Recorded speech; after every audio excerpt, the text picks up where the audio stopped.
was born in the citadel of Eckler, high above the sulfur clouds that devour the lower world. The air up here shimmers like spun mercury. My first memory isn't of my mother. I doubt I had one, but of the sterile chill of carbon steel, the sting of date needles, and the constant drone of voices not my own. They called me Drexelvarn. Designation seventh progenitor. Engineered to surpass the limitations of organic cognition without sacrificing emotional intuition. A contradiction? Really crafted empathy in a body wired for war. I was never alone in Eckler. There were others, like Hestra Rive, whose laughter carried the weight of sorrow, buried under a polished exterior. We were meant to be siblings, not in blood, but in shared origin. She once told me that we were the dream of some ancient architect who thought pain could be refined out of people. He was wrong. The rain here doesn't fall at slices. Razor droplets of ionic residue fall in sheets, carving grooves into the titanium pathways. I remember watching the skyline light up like circuitry each evening, listening to Hestra's humming. Beside the atmospheric barrier, she used to trace imaginary constellations through the fog, mapping destinies that would never be fulfilled. One evening, unfamiliar presence stirred through the compound commander Selnik Virel, a man of angular menace and cryptic silences. His voice sounded like gravel stirred by distant thunder. He observed us not with curiosity, but calculation. I hated the way his eyes lingered too long on Hestra, as if cataloging her components. "Your hearts are outdated," he said one day. "Organic. Empathy is a liability," I asked him. "Then why build us with it?" He didn't answer. He only smiled the way an executioner does before pulling the trigger. My awakening came not through battle, a betrayal. On the 32nd revolution of Selin Quadrant, alarms wailed across the biodome. Klaxons fractured our tranquility. Corrupted override had infiltrated the mainframe. I ran no, flew through the corridors, limbs folding into aerodynamic convergence, eyes interfacing with fractured reality. The nursery was ablaze. Cradles for the unawakened progenitors were melting, their neural cocoons shriveling in the blaze.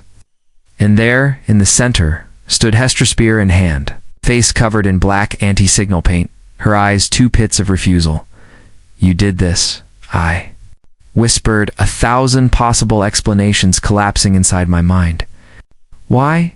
She didn't look at me. She looked through me. "I've seen what they planned for us, Drexel," she said, her voice hollowed by conviction. "You think we're the dream? We're the prototype for genocide. They'll use our code to overwrite entire species." She stepped closer, the fire casting flickering ghosts across her cheeks. "I'm freeing them. Freeing us. I'm not your sister anymore. I never was." I remember the way my heart surged then, not with anger but grief. Not even synthetic biology could dull it. She turned and vanished into the smoke, leaving me there, one hand raised, the other trembling. The council summoned me. Magister Orentalith, a being whose body had long abandoned flesh, now only a lattice of suspended chromocells and resonance chambers, spoke through vibrating air. "She is rogue. You're intact. We need you to find her." I shook my head. She's not a fugitive. She's scared. Let me speak to her." But Magister Talith's voice deepened. "You will bring her back, or ensure she does not compromise the threshold. The threshold. The great secret of Eckler. Not a weapon. Something worse." A door, and Hestra had the key. I left the chamber in silence. My pulse engine throbbed like a distant war drum. I knew what they truly feared: her ability to choose. I tracked her through the sulfur valleys of Narthal Ridge, guided by fragments of ion trails and charred satellite debris. Along the way I encountered the ruins of our kind, not just structures, but us. Others like me, failed iterations. I found a hollowed frame named Varix, its consciousness half flickering in the ashes of a broken memory loop. "She passed through here," he rasped, one hand clutching an empty sky. She wept. "She doesn't weep," I said. "You remember wrong?" Varix replied, "You always did." That night I slept beneath a shattered exoarch, watching the stars pulse in a pattern I hadn't seen before. And in my dream, Hestra stood atop the world alone, cloaked in obsidian. She was smiling. The journey turned strange. I reached the plains of Kether Sprawl, once a testing site for neurosonic amplification. The air shimmered with residual frequencies, memories echoing through the grass like whispered names. There, I met Nimre Dav, a wanderer whose body merged plant fiber and forgotten tech. She spoke in riddles and walked barefoot on sound waves. "You chase a ghost?" she said, eyes like petals. Fluttering, "She's not a ghost. Ain't she's my kin. And yet she bleeds in ways you never will. That's why she left you behind." Nimre offered me something then. A prism, a living construct that revealed truth when stared into. When I looked, I saw Hestra, and I saw myself reflected in her. Spear's edge, not as brother, but as threat. Days passed like fading signals. I caught up with her, near the mirrored vaults, on the brink of a storm that twisted clouds into sentient spirals. She stood at the entrance to the vault, breathing in the ozone-charged wind. "You came," she said. I raised a hand unarmed. I had to. To kill me? No, to understand. Her eyes searched mine, and for a heartbeat, she hesitated. The storm raged behind her, and within it, the threshold pulsed, a glowing gate formed of collapsing dimensions. "You don't understand what they're hiding," she said. "The threshold doesn't open to a new world. It replaces ours." "Then close it," I whispered. "Together." She laughed, but it was brittle. "It's too late. I already activated the sequence." The storm cracked open. Behind her, the threshold began to speak. When the threshold opened, I expected a doorway. What I saw was a wound. Light didn't pour from it. Tit. Wept. Livid strands of bioluminescence, thick like muscle, curled from the rent in the sky. They pulsed with a rhythm like breathing, like remembering. The fabric of reality frayed in ribbons, revealing not another world, but every version of ours, layered and screaming. Hestra stood at its center, framed by the chaos. Her silhouette flickered between future's mother, murderer, savior, stranger. Her eyes, once familiar, now shimmered with truths I hadn't the syntax to comprehend. "It's sentient," she said. "The threshold is not a machine. It's a survivor." I couldn't speak, couldn't breathe.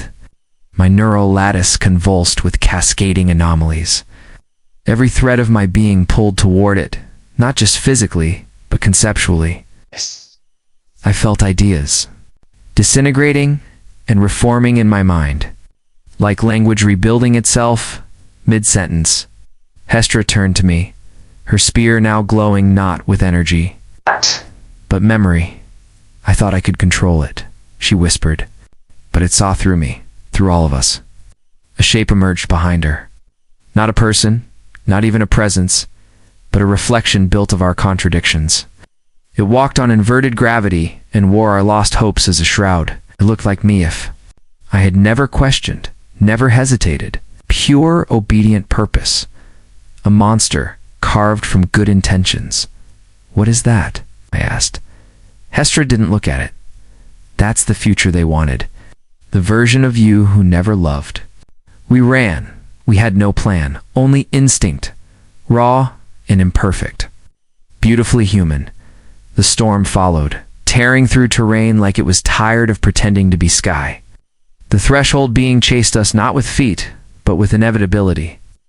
Every step I took echoed wrong, like the ground doubted my choice to stand on it. We reached the vault spire, a remnant of the civilization that built Eckler long before the current regime. There, buried beneath hyperglass and rusted thought engines, was the one thing I hoped to never see again. The Eidolon core, a forbidden archive, half alive. Cursed, I connected my interface port with shaking hands. The Eidolon greeted me with a voice like broken lullabies. "Welcome back, Drexel. You've brought ruin. I need knowledge." "Anything on the threshold," I gasped. "You seek to solve a paradox with emotion." How quaint. The system flooded my senses. Images poured and civilizations erased by. Exposure to threshold logic. Planets rewritten at the genetic level. The threshold wasn't merely a rift, it was an audition. An intelligence that judged civilizations based on their capacity to feel contradiction, discarded those that could not. The final echo chilled me.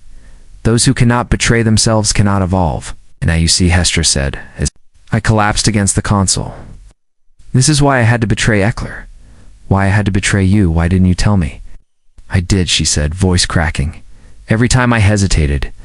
Every time I cried and you ignored it. That was me screaming. I reached for her. She flinched, then let me touch her hand. We stood there, two damaged iterations. Neither fully right nor entirely wrong. Then the threshold being arrived. It didn't enter it, collapsed the distance. Reality snapped. And suddenly it was between us. It spoke in all our voices at once. You are inefficient. I stepped forward. No, I'm uncertain. There's a difference. The being tilted its head, confused. Uncertainty breeds collapse. And yet here we are, Hestra whispered. She lunged, spear first, and time bent around her. The creature parried not with hands, but with probability. Her weapon passed through futures that had already decided she would lose. It turned toward me. Affection for her diminishes your output. I smiled bitterly. That's the point, then. I activated the fracture protocol. The Eidolon core flared. Feedback surged through me, boiling my veins with raw cognition. I screamed but kept standing. Pain wasn't physical. It was truth, raw and unfiltered. I felt everything. Every betrayal, every kiss, every silence that Hestra had ever given me. And in that moment, I forgave her. The threshold being faltered. Not physically, it had no form, but ideologically. Forgiveness was its blind spot, Hestra. Rose, blood seeping from her ears. You opened the fracture, she said, dazed. No, I replied. I became it.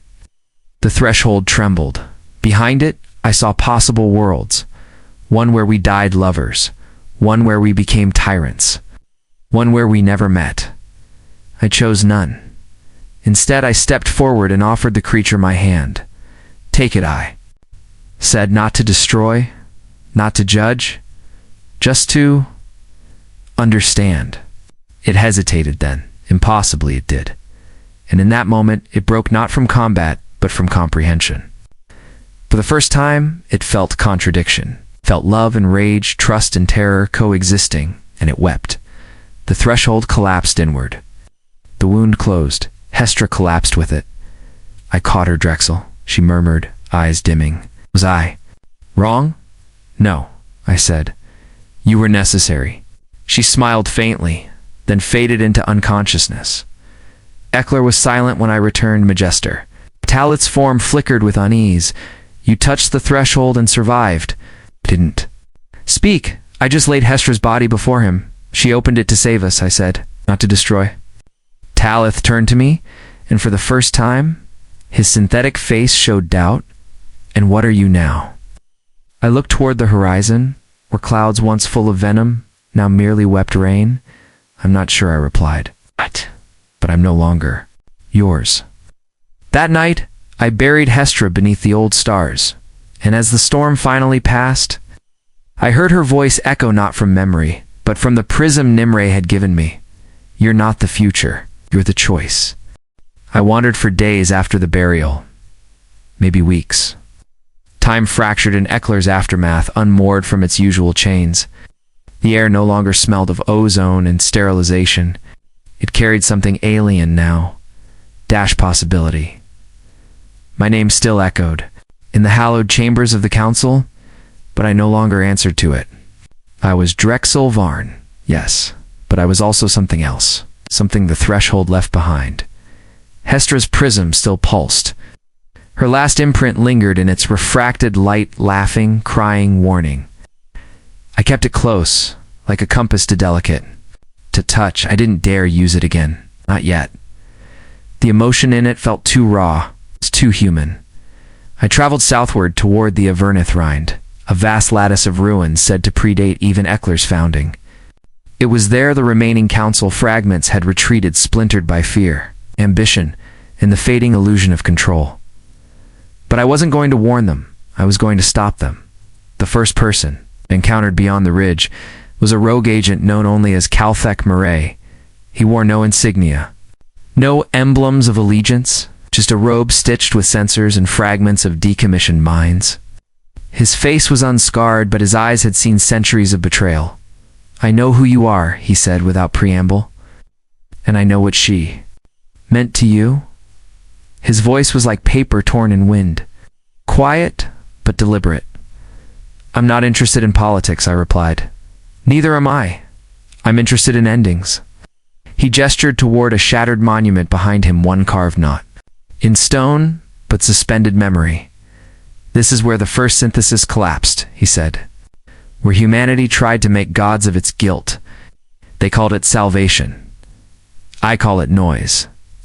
I watched him, uneasy. "You're a philosopher?" "I'm a gravedigger," Calthic corrected. "I've been digging yours." It led me into the deep catacombs of the monument, where walls hummed with trapped thoughts. Faces flickered through the panels, begging for release. Voices coiled like incense in the dark. "You've been touched by the threshold," said, lighting a torch with his fingertips. "That makes you dangerous, so I've been told." He stopped beside an ancient interface unit, cracked, but still functional. "Tell me," he asked, "did it show you what's next?" "No, it showed me what could have been." He nodded thoughtfully. "Regret. That's their signature." He paused. "I used to love someone too. Her name was Rekia Mven. She was a historian of collapsed timelines. She said the future was a bruise that never healed. What happened to her? She chose to forget me, voluntarily." He smiled bitterly. "I think that's worse than death." In the depths of the catacomb, we found the hollow memory engine on, an unstable vault of consciousnesses that the council had once erased to hide their crimes. It was never meant to be opened, but I needed answers. And sometimes, truth is a key shaped like a wound. I connected to the interface, the voices screamed at. First raw data colliding with my threshold-altered perception. Then, like a lens focusing, clarity emerged. I saw Hestra's origin not as an accident, but a selection. She was never a failed progenitor. She was the first one allowed to deviate. Her betrayal wasn't rebellion, it was design. They built her to fail. Built her to feel too much, too sharply so they could measure the consequences. She was the hypothesis. I was the control. I ripped my hands from the console. Nauseated. "She wasn't a traitor," I whispered. "She was a test." Caltech looked unsurprised. "That's how they work. They don't fight you. They make you fight each other and call it evolution." I clenched my fists. "I'm going to tear them down. Then you'll need this." Handed me something wrapped in linen, a crystal vial, inside of which flickered a single golden spark. "What is it?" "A soul. Artificial, but very real." I stared at him. "Whose?" "Hers," he said, before she became a variable. "Hey."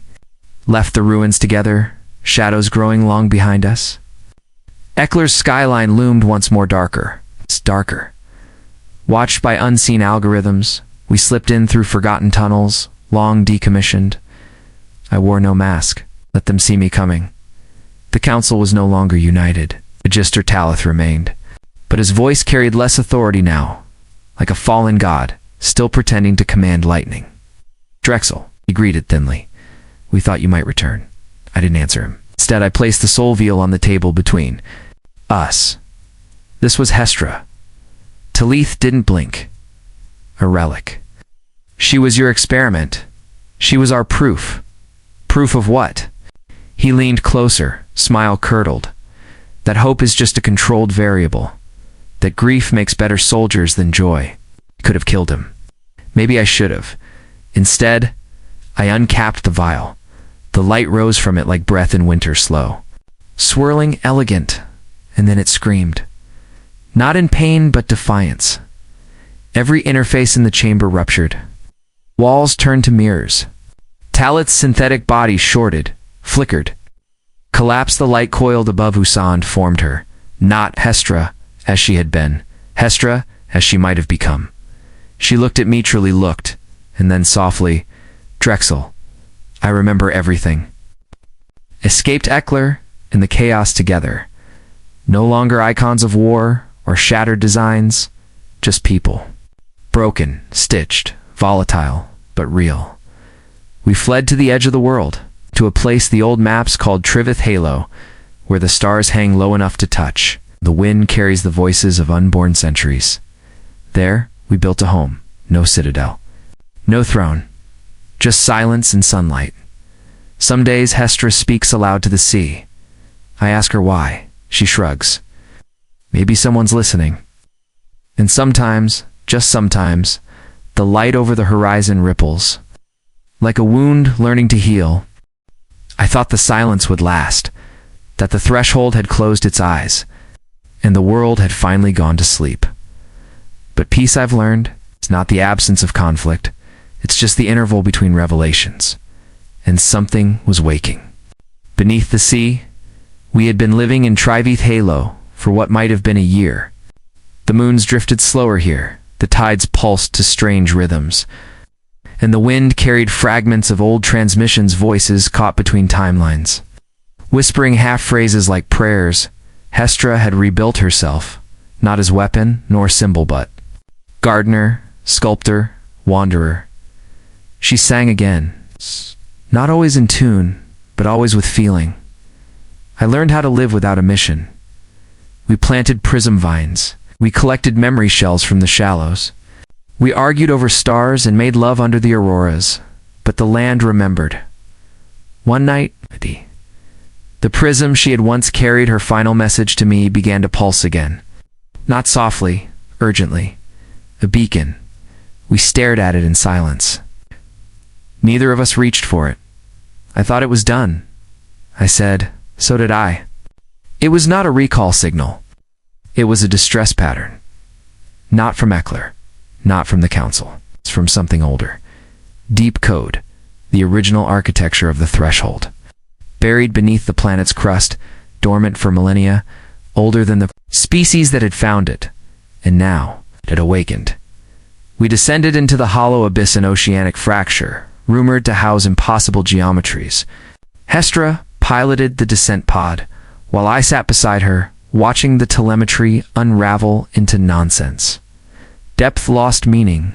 Pressure became metaphor. Below the salt and biolite, we found it. A chamber shaped like no construct I'd ever known. It wasn't built. It was grown. It's grown from regret. And it was alive.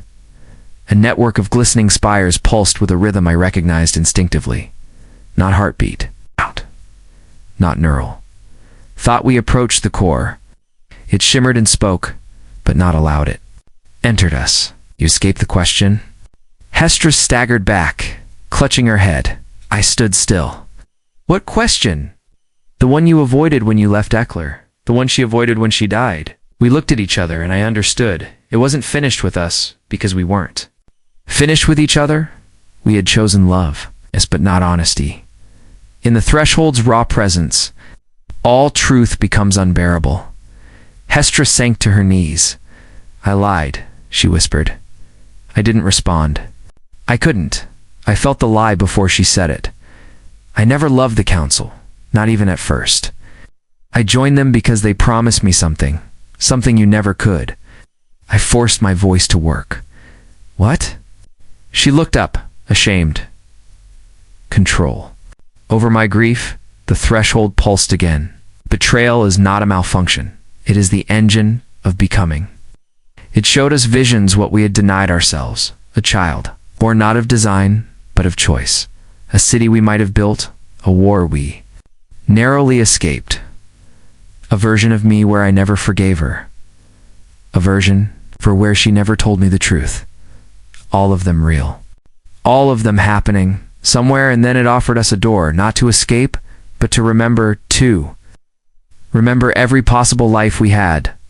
Live together apart, as enemies, as strangers, as gods, and to choose which one to become. Don't open it, Hestra said. Some things are sacred because they're uncertain. I know, I replied, but I don't want to be afraid anymore. So I stepped through. What I saw was not linear, not a montage, but a feeling stretched across universes. Dancing on a fallen monument in a city that never existed. Drexel. watching stars collapse inside a lover's eyes, the day we first met again, and again in countless permutations, but always that look in her eyes before she said goodbye, the look that meant she wanted to stay. When I stepped out, I was changed, so was she. I took her hand. She didn't pull away. We could rewrite everything, she said. I shook my head. I'll just remember it better. The Deep Code offered us a final gift, a reset, not to undo, but to unburden, to shed the scars without forgetting the wounds we accepted. And the sea began to rise. Eckler. The council, even Talithal of it, dissolved into the sediment of forgotten. Empires. But we remained not as echoes, as witnesses. We became keepers of memory, failure, of love that refused to become legend.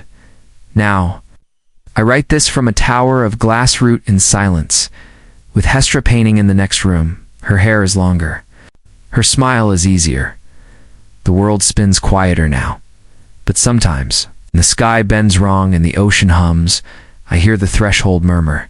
You are still human, I whisper back. That's what makes us dangerous.